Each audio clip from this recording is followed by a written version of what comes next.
I'd like to thank the board for the opportunity to testify on the subject of the superintendent's FY21 proposed budget.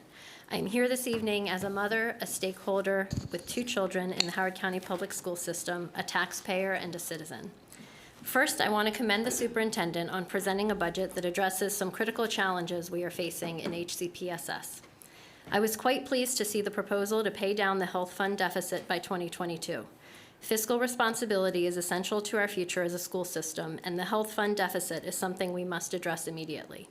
I also appreciated the recognition of the dire situation in our special needs programs with the additional funding proposed for over 200 new special education positions.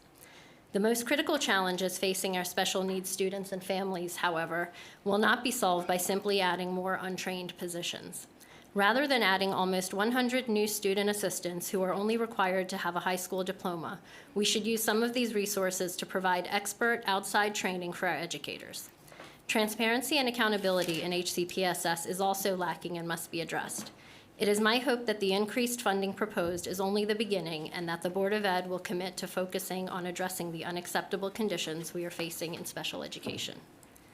Every student and every family in Howard County deserves the ability to reach their full potential. On this, we cannot waver. While the superintendent and this board have spent much time discussing the needs of some children, we have not been careful to ensure we are giving every child what they need to achieve their full potential.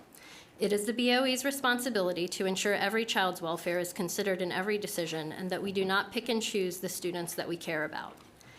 I was dismayed by the proposal to add new programs and positions that continue to lack transparency, both in terms of cost and assessed benefits to students.